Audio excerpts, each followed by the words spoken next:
ಇವತ್ತು ತೀರ್ಪು ಮತ್ತು ಕರುಣೆ ಈ ಎರಡರ ಬಗ್ಗೆ ಒಂದು ಆಳವಾದ ಕಥೆಯನ್ನು ನೋಡೋಣ. ಇದು ನಮ್ಮನ್ನು ಹೇಗೆ ಬದಲಾಯಿಸಬಹುದು ಅಂತ. ಮೊದಲ ಕಲ್ಲು ಎಸೆಯೋಕೆ ನಾವು ಯಾರು? ಇದೇ ಪ್ರಶ್ನೆ ಇವತ್ತಿನ ನಮ್ಮ ವಿಶ್ಲೇಷಣೆಯ ಕೇಂದ್ರ. ಕತೆ ಶುರುವಾಗೋದು ಹೀಗೆ. ಕೋಪಗೊಂಡ ಒಂದು ಗುಂಪು ಒಬ್ಬ ಮಹಿಳೆಯನ್ನ ಯೇಸುವಿನ ಮುಂದೆ ಎಳೆದು ತರುತ್ತೆ. ಇತರರ ಮೇಲೆ ಕಲ್ಲು ಹೊಡೆಯೋ ಗೀಳು ಇದು ನಮ್ಮಲ್ಲಿ ಅನೇಕರಿಗೆ ಬೇಗನೆ ಅಂಟಿಕೊಳ್ಳುತ್ತಲ್ವಾ? ನೋಡಿ, ಗುಂಪು ನೋಡಿದ್ದು ಅವಳ ಪಾಪವನ್ನ, ಆದ್ರೆ ಯೇಸು ನೋಡಿದ್ದು ಆ ವ್ಯಕ್ತಿಯನ್ನ. ಇದೇ ದೊಡ್ಡ ವ್ಯತ್ಯಾಸ. ಒಬ್ಬ ಮನುಷ್ಯನ ಘನತೆ ಬರೋದು ದೇವರಿಂದ, ಬೇರೆಯವರ ತೀರ್ಪಿನಿಂದಲ್ಲ. ಇದು ಮುಖ್ಯವಾದ ವಿಚಾರ. ಆ ಗುಂಪು ಯೇಸುನ್ನು ಒಂದು ಇಕ್ಕಟ್ಟಿಗೆ ಸಿಲುಕಿಸೋಕೆ ನೋಡುತ್ತೆ. ಕಾನೂನು ಪಾಲಿಸ್ಬೇಕಾ ಅಥವಾ ಕರುಣೇನಾ ಅಂತ. ಆದರೆ ಯೇಸುವಿನ ಉತ್ತರ ತುಂಬಾ ಚಾಣಾಕ್ಷತನದಿಂದ ಕೂಡಿತ್ತು. ನಿಮ್ಮಲ್ಲಿ ಪಾಪ ಇಲ್ಲದವರು ಮೊದಲ ಕಲ್ಲು ಎಸೆಯಿರಿ.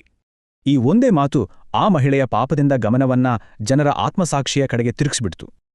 ತಮ್ಮ ತಪ್ಪಿನ ಅರಿವಾದಾಗ ಹಿರಿಯರಿಂದ ಹಿಡಿದು ಕಿರಿಯರವರೆಗೂ ಎಲ್ಲರೂ ಕಲ್ಲನ್ನ ಕೆಳಗೆ ಹಾಕಿ ಹೊರಟುಹೋದ್ರು. ಸರಿ, ಈಗ ಯೇಸು ಮತ್ತು ಆ ಮಹಿಳೆ ಮಾತ್ರ ಉಳಿದಿದ್ದಾರೆ. ಮುಂದೇನಾಗತ್ತೆ ಅನ್ನೋದೇ ಕುತೂಹಲ. ಯೇಸು ಎರಡು ಕೆಲಸ ಮಾಡ್ತಾರೆ. ಮೊದಲು ಕ್ಷಮೆ ಕೊಡ್ತಾರೆ, ಆಮೇಲೆ ಒಂದು ಸವಾಲು ಹಾಕ್ತಾರೆ.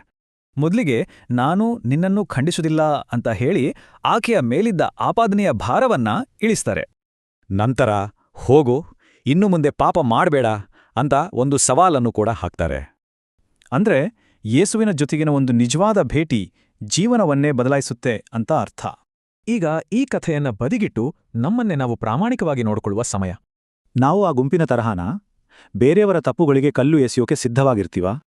ಕ್ಷಮೆ ಸಿಕ್ಕಿದ್ಮೇಲೆ ನಮ್ಮಲ್ಲಿ ನಿಜವಾದ ಬದಲಾವಣೆ ಆಗಿದೆಯಾ ಅಥವಾ ಹಳೆ ತಪ್ಪೆ ಮತ್ತೆ ಮರುಕಳಿಸ್ತಿದೆಯಾ?